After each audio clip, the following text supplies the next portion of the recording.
Hello, everybody. We're back. Hello, Mr. Radigan. Nice to see you. Nice to see you. How's everything? Everything's great. You're looking very Steve Jobsian today in your black T-shirt. Yeah, so it's a long sleeve black T-shirt. Yeah, I didn't think about that, but Steve Jobsian, yeah. I feel like you're like more. I'm going to pay more attention to you today because you seem like you might be smarter and richer than normal because of that shirt. Yeah, no, I don't think that's the case today. But I'm Tom Sosnoff. He's Dylan Radigan, and this is Truth or Skepticism. We do it every Wednesday at 1 p.m. Central Time. So we're going to switch it up a little bit today, Dylan. I am going to take the lead and talk about a topic that it's a pretty broad topic. I'm not gonna say it's very narrow, but we were thinking about this and we were kind of debating stuff going back and forth over the last couple of days, and I think that the topic I want to talk about today is basically it's something that we've touched on before, which is fear of risk, but I want to put it in a little bit different context. And because recently we've seen, I think Chat GPT and OpenAI has changed the landscape with respect to what people, how people search, how people think about maybe the future of both work and search, and what's going to change, because of machine learning and AI. And I think what it's done is it's created some excitement, and on the other hand, it's also created a lot more questions, a lot more apprehension, and it's got us talking about stuff like that I've never heard talk about on a broad scale, like things like, are there aliens type thing, because all of a sudden now, can AI predict what's going to happen next in with respect to acts of God, with respect to, markets. And I think that we have been very comfortable for a really long period of time, having these almost long distance debates about risk, and our unwillingness to manage risk on an individual level has been something that we've almost taken for granted. It's almost like second nature. It's almost become acceptable. But now, with everything that's out there and our ability to take search to a completely different level, and our ability to take artificial intelligence to a different level, have we changed the metrics around risk avoidance? In other words, is over the next couple of decades, it may no longer be acceptable to avoid risk because you'll have no excuses. Like, you can't use the excuse of, which has always been the age-old excuse of, well, let's let the professionals handle this, or I just don't understand this. I think we may be at a different level of our ability to basically tackle anything. And if that's the case, then how can we why would we want to avoid risk in a much more efficient world? I can understand avoiding risk. I got you. Yeah, but just, the reason people avoid risk, generally speaking, is because they're not confident, because there's no efficiency. And if you go to some place, like, just think about yourself walking into a pawn shop, for example, and you have something you want to pawn, or you want to get the price of something. You have no idea, absolutely no idea of value. But all of a sudden, if all information is basically at our fingertips, and you can assign, you can essentially, ask your phone for basically down to the penny, what anything is worth. or get a two-sided market on virtually anything. Does that change your the way you view risk and your willingness to participate in something that may have some risk associated with it? Yeah, this is obviously an interesting topic, depending on sort of which piece of it you slice into. So I'm gonna approach this. I'll give you two options for my way at this. Okay. Fundamentally, what you're talking about is one of the most basic aspects of human primitive psychology, which goes back, however, 300,000, 400,000 years of humanity. All of it has been driven by a fundamental instinct to manage, avoid, reduce, or exploit risk. Right, whether it's feudal, I have a farm for the king and therefore I'm safe, or whatever, or I have an index fund and therefore I'm safe, and everything in between. Okay. My point is that there's a basic human aspect that clings to the illusion that risk can be avoided, and it makes me think about. There's a comment that William Shatner made in a one-man play, a show that he did, a one-man play on Broadway years ago. And he talked about risk and uncertainty as sort of the core of his monologue, if you will. And his entire point, and which I agree with, which is that being alive, that once you're alive, once you're born, you are de facto in a risk-on position. That there's no way you can be alive and not be in a risk-on position. And that being alive requires you to learn how to exist in a world of risk that is favorable to you in a way that's comfortable with uncertainty and comfortable with new experiences.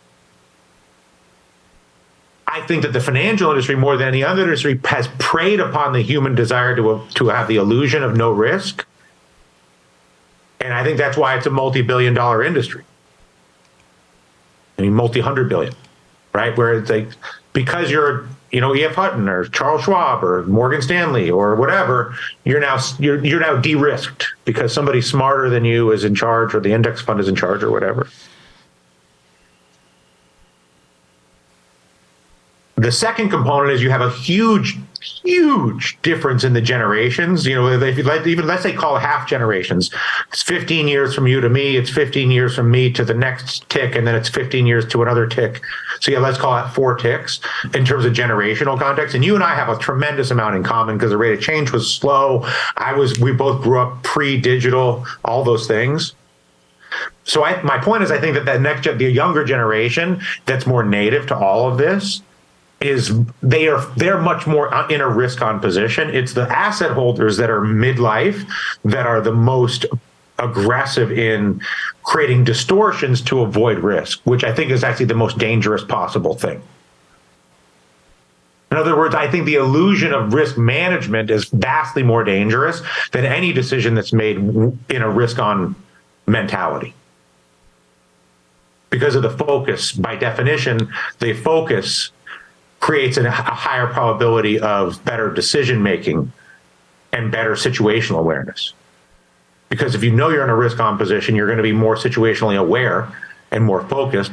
Whereas when you're in the illusion of a risk-off position, and that could be corporate too, right? I would argue Google just got pounded by Microsoft with this OpenAI, with Bing and all this. I think that Microsoft really just made a big move.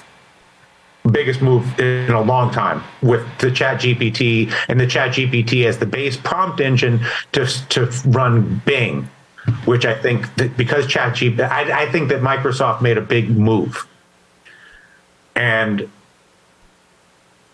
it kind of validates your position, which is leave the monopolies alone, because believe me, they'll get overwhelmed at some point sooner than you think. But my point is, risk management creates bad decisions.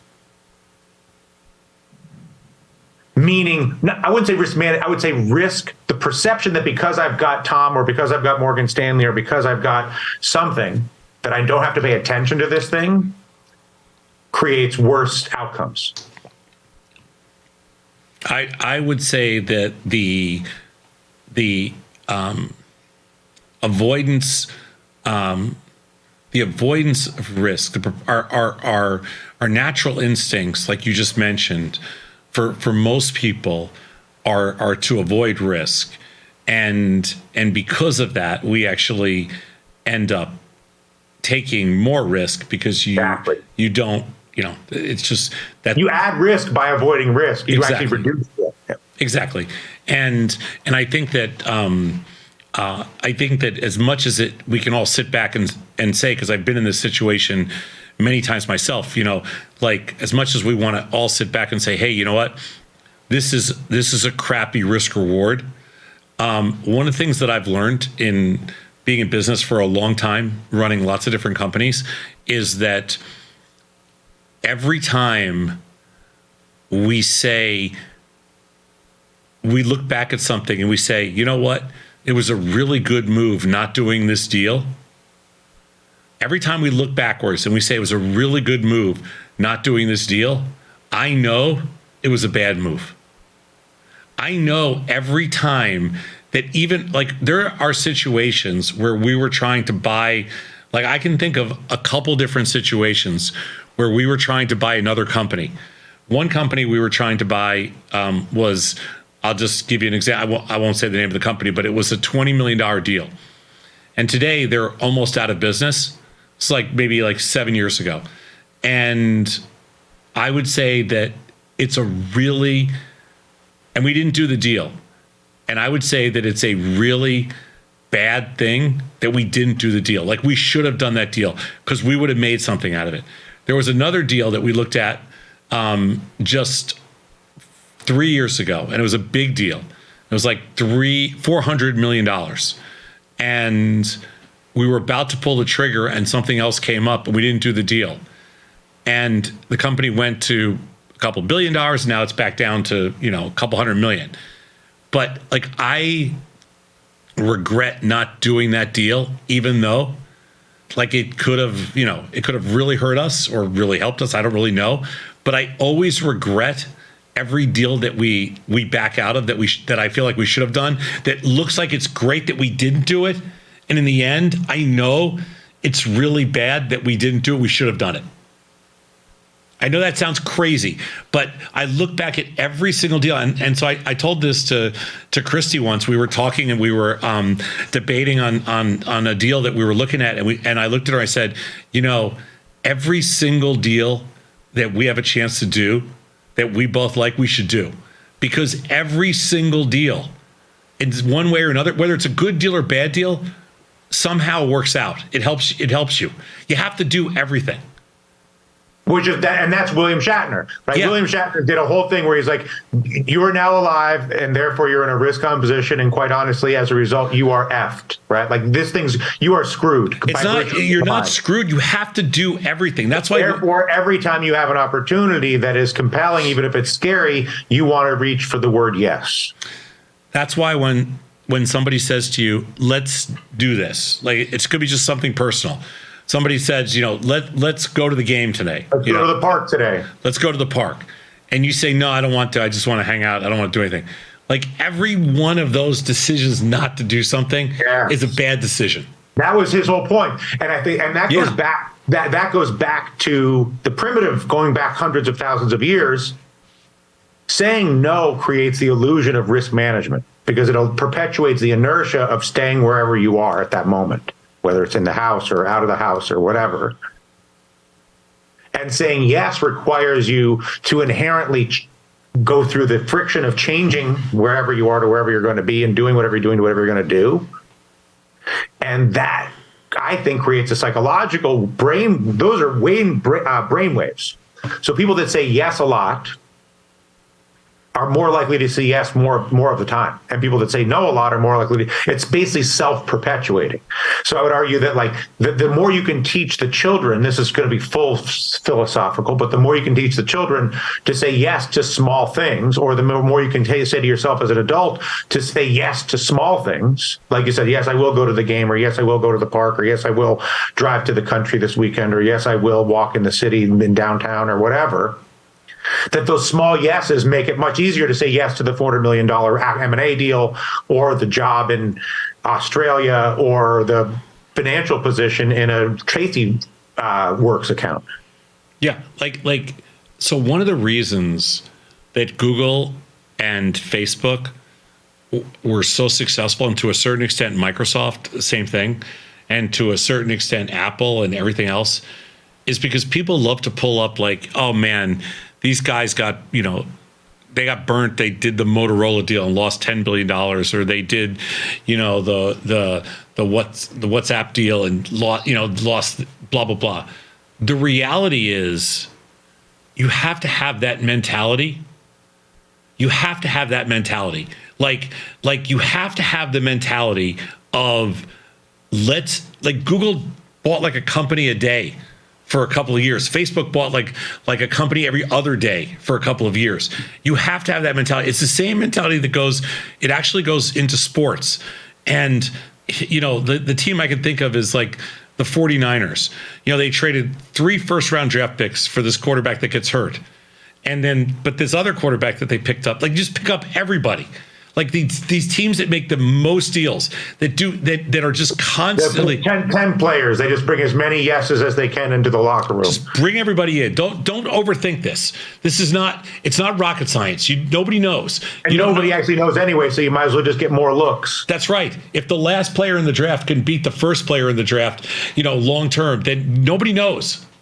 But it goes to the thing with this conversation is it stands a little bit in contradiction to something that we talked about, because I think one of the more insightful things that you said to me about the practical realities of the retail investing market, real nuts and bolts, tasty trade kind of stuff, is that people do not account for the fact that most retail accounts and small investors have a limited time window at which they can put money at risk.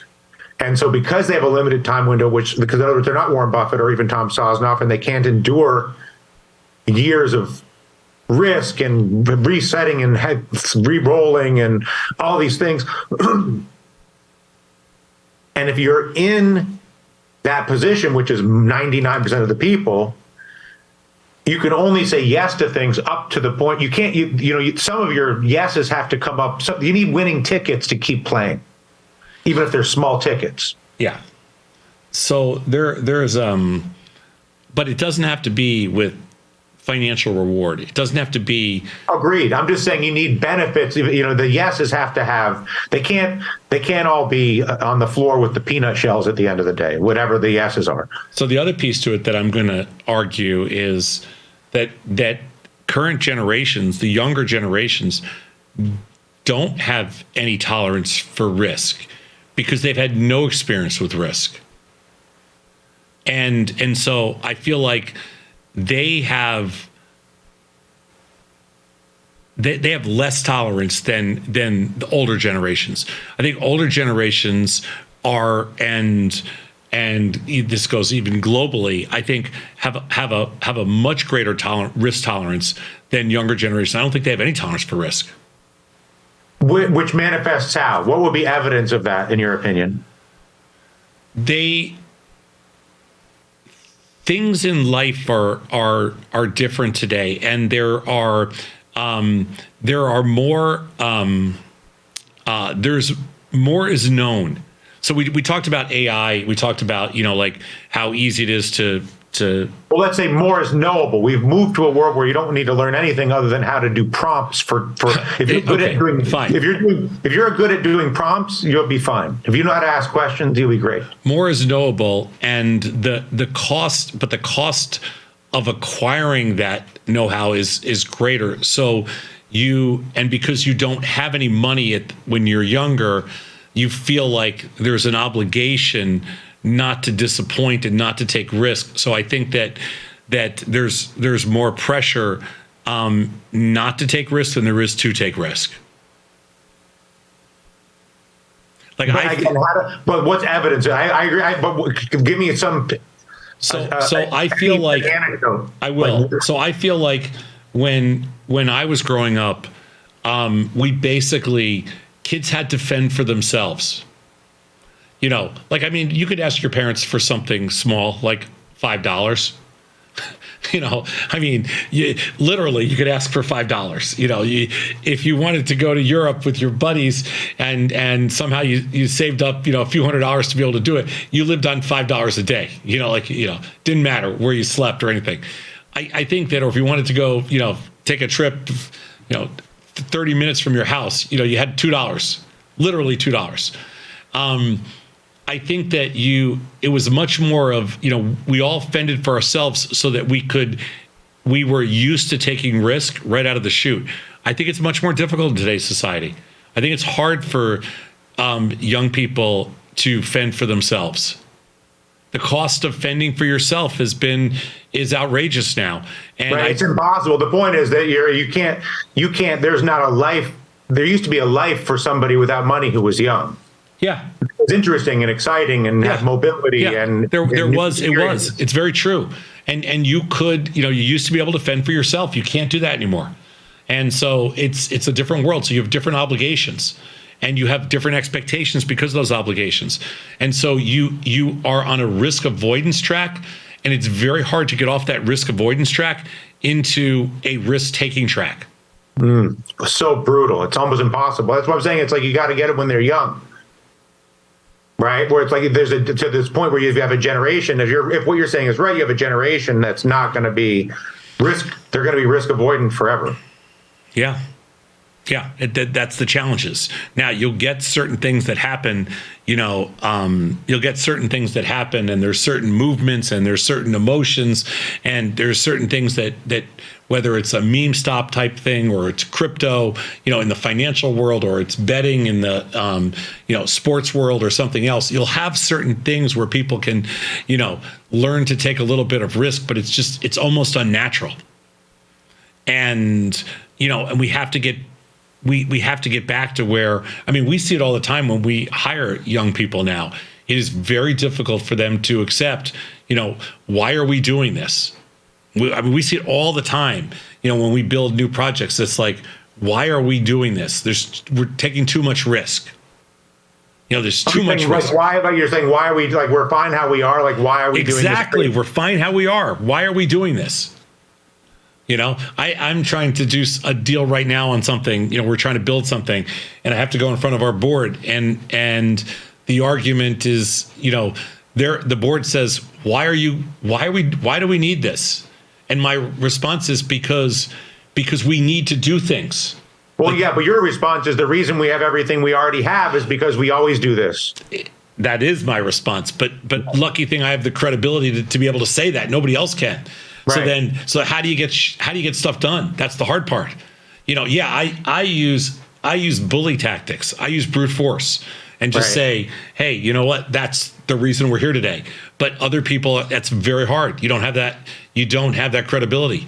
You aren't able to do that. And also you have a culture where, if you're in a typical corporate or even sort of mid-sized partnership type of a situation, there's much more risk in saying yes to a new idea than no. Of course, there's no for your personal career. Of course, if I'm going around the horn and you're the seventh person on the deal team, but you're at the table. I'm like, what do you think, Tom? You're like, who needs the risk? It's just a much easier comment than here's how we could do this and here's how this could work and all the rest of that. Do you think part of that? Why do you think that is? Why do you think risk avoidance culture has expanded as the generation get younger across those four ticks? Well, like I said before, just because you've never had the experience of having to, you've never had to make those decisions. Those decisions were taken out of your hands by your parents, by whoever your caregivers are. It's not that you didn't have to make those decisions. Now, that was the whole point about this discussion with, Chat GPT, OpenAI, and the whole deal. Maybe now there is the playing field as far as efficiency goes is so much more level that at least you have the confidence that you're not disadvantaged by know-how. You're just disadvantaged by experience, and that's something that I think a few people will be able to get through. So, it sounds like you feel like the advent of AI specific to this situation, it has a billion implications, but in this specific situation, is extremely valuable to price discovery in less liquid assets? I think it's extremely valuable in that regard. It's price discovery, it's marketplace efficiency, and in an efficient market, which could be very broad, it doesn't have to be a listed marketplace. In an efficient marketplace, it will encourage people to think differently about taking chances. I mean, it has to. In the positive, meaning that it'll increase risk taking. You think that the AI and the related price discovery and asset integrity, and we'll even throw Web3, all whatever title, it doesn't matter. Title, velocity, change of control, all that sort of stuff being easier as opposed to hordes of lawyers, increases risk taking. Yeah, 100%. It has to, and it has to. That's what efficiency is all about. If I walked up to you and said, you know, let's flip a coin for $10, you know, you'd be like, all right, whatever, maybe, you know, like there's no reason not to. You might not feel like doing it because you just don't want to be bothered, but you know you're not being disadvantaged. But if you don't know that the coin, like that only has two sides, may have 8 sides or whatever it is, you know, you're less likely to do it because you're like, this is stupid. You know, I'm not going to do this. What do you think is this? Why are you so concerned? Who cares? Why does it matter what the cultural relationship to risk is? Why is it concerning at all? What do you think the consequences of a risk avoidant culture are? The consequences are that somebody else rises to the top. So whether it's another country, whether it's a different, you know, it depending on like where you see yourself in your career or your whatever it is, but it's going to be very difficult to compete if you don't believe that, you know, learning how to accept and engage in risk is something that you need to be able to do. I think it's going to be very hard to compete. I think it's going to be very hard to maintain a certain level of success, and I think it's going to be really hard to go to the next level. Well, you know the saying, obviously, good markets make bad deals and bad markets make good deals, and on, and round it goes. Sure. Is the same thing true for countries? Where, like, you know, when you have a wealthy country, wealthy countries make for corrupt countries or failing countries, and emerging countries make for strong countries. One of the reasons the U.S. is so strong globally, and one of the reasons that we continue to kind of, you know, we're king of the hill, so to speak, is because the culture here is to take an extraordinary amount of risk from a market risk, and that is very rare globally. I mean, there are other cultures. I would say it's almost unique because America was populated by a bunch of lunatics that were getting thrown out of Europe that came here to murder everybody who lived here. I mean, so that's a pretty self-selecting group of people. There you go. But, I mean, but that culture that has survived, and it's thrived because we continue to roll off of that momentum, and it's been going on now for centuries, and it's very difficult in other places to get any kind of momentum whatsoever because it's just not part of the culture. And it's hard to turn around because if you look at places like India or if you look at places like China, they've tried, but it's extremely difficult. Like China self-destructed they were going in the right direction. They self-destructed. Russia self-destructed. You know, India hasn't self-destructed, but they've had a very difficult time, you know, with just there's too much income disparity there. So it's so difficult. But in the US, Well, India also has a leader who's explicitly hostile to 270 million Muslims. I mean, that's a different situation. But India's that's a different situation. But yes, but when you look around the rest of the world, it's been really difficult because it's just not part of the way people think. And I think that and part of it's just, listen, we've been selling the same myths in academia forever, and we've been very much opposed on a global level of just embracing risk until now. So that was, again, the whole point of today's discussion, was just to say, hey, you know what? Does this change everything? But you're suggesting AI makes more calculated risk-taking easier in more parts of life? Sure, because it makes the world more efficient. It eliminates the inefficient arb. So it eliminates everything that where there's a knowledge divergence, where there's a knowledge discrepancy. It almost eliminates it overnight.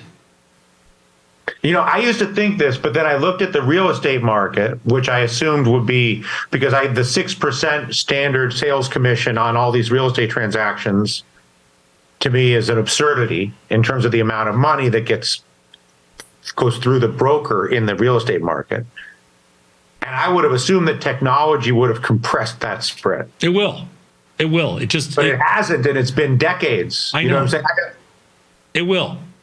We proposed something, I'll never forget this. In 1988, we wrote a proposal to a small little fund in Chicago about an idea I had where we would change real estate commissions to 1% on each side and build it all out through technology. But then I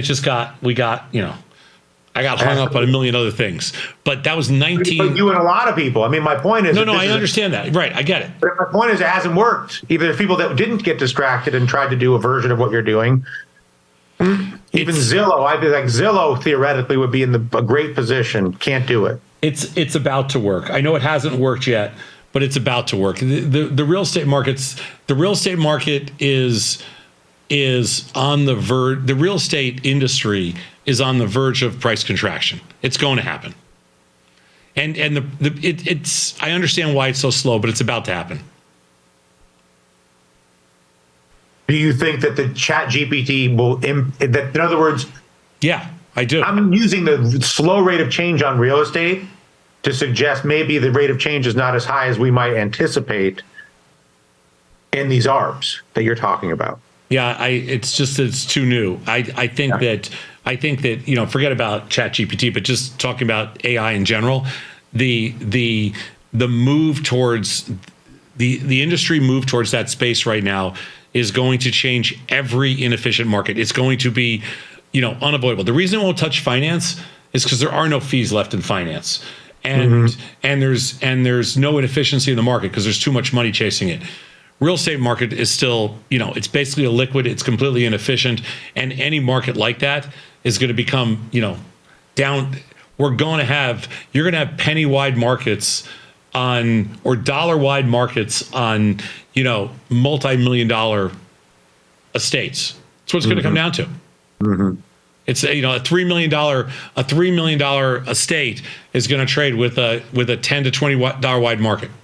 Do you think that the educational system across the globe, and certainly in the United States, needs to be completely overhauled? Obviously, but specifically, I feel that we should be teaching young people how to navigate prompting. In other words, instead of saying, remember these 10 or 100 or 1,000 things, young person, memorize this, memorize this, memorize this. That group-based problem solving that then drives prompts to acquire any information to solve any problem in various domains is far more valuable than to have somebody lecture you about a domain. That I would much rather, if I was going to teach you a new domain, I would rather attach you to a team of people trying to solve a problem that's driven by questioning using tech and non-tech. In other words, I feel like our educational system doesn't understand that the prompt is the ability to do that in the right sequence and the right way is the difference between life and death economically for a lot of people in the foreseeable future. Education is one of the areas that's going to change, and it's going to be disrupted. And we've talked about this, on this podcast a bunch of times. But education is, right up there at the top with, as the world becomes more efficient, the academia will change dramatically. But it's not about. I think the thing that people misunderstand about artificial intelligence is that I don't see it as a problem solver. Like that's not the use for AI. I think that's the mistake that most people make. Everybody's thinking AI is a problem solver. Problem solving is not the answer. What AI is, it's an empowering tool, because it's empowering because it creates marketplace efficiency. It's not going to solve problems. It's going to empower people to do new things. There's a distinction between that. Everybody thinks that success is about solving a problem. It's not. Success is about innovation, and innovation has to do with with something completely different. That nobody ever got rich, or nobody ever really did something by solving a problem. Okay, that's what everybody teaches. That's what they talk about. Hey, you got to figure out what the problem is, then you got to solve the problem. That's not the answer to success. I believe that AI essentially, and what it's going to do is it's going to empower lots of people to be able to be much more innovative, much more creative, and take a lot more chances with whatever it is they want to do. And that is what's going to change everything. That's going to be the difference maker. So your big idea is AI is a risk catalyst, a creative catalyst, and creates a bigger global market in more things at the same time. Exactly, because what's the point? What problem are you trying to solve for? When if everybody knows it's a problem, then who cares? That's not let's not solve for that. Let's start fresh and use our brains to do something else, and that's where real success comes from, and that's the future that keeps the game going nonstop.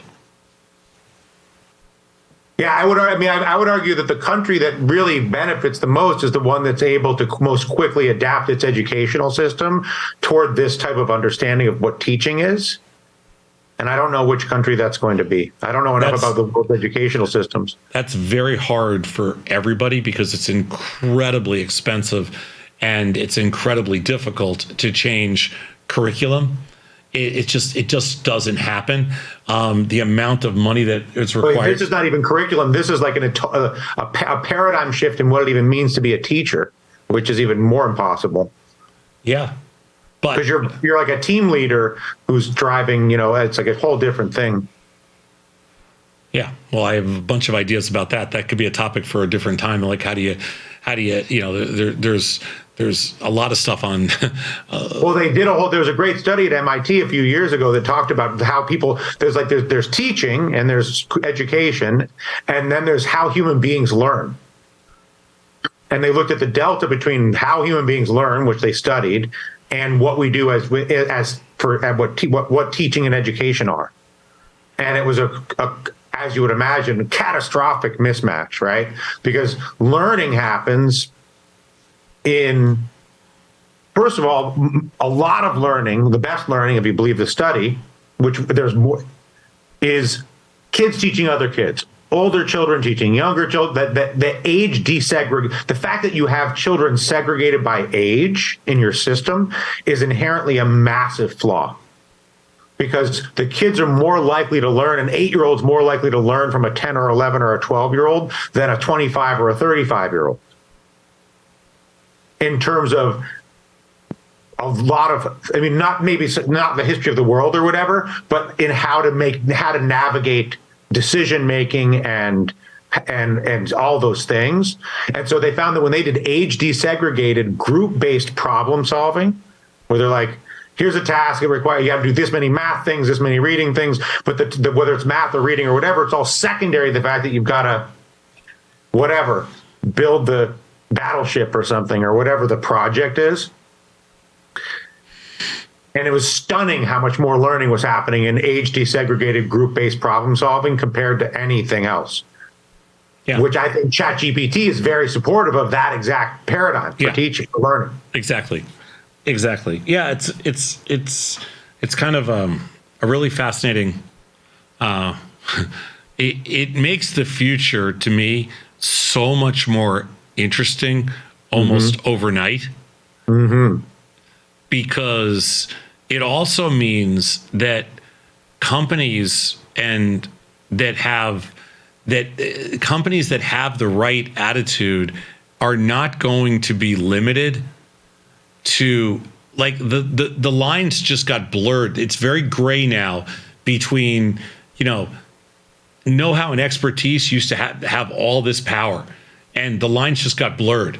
And so companies are going to try things that they never would have tried, different sectors or different industries that they never would have ventured into before, ever, because they just didn't feel confident that they could acquire the know-how necessary. So you're going to see, I think you're going to see people, that's another form of risk, but I think you're going to see people go into spaces that they just were not comfortable going into before, but they're going to be comfortable going into now.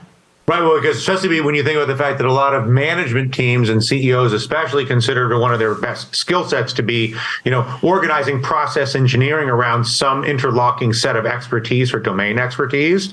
And so if they feel like access to domain expertise is now wide open, which is what you're saying, that they're more willing to try to arrange that domain expertise into an undertaking that they would have never considered otherwise. Of course. Because they didn't have access to those 10 experts in whatever the thing is by virtue of AI. The first thing I want to see is a math geek, like a PhD in calculus, be the manager of the Cubs.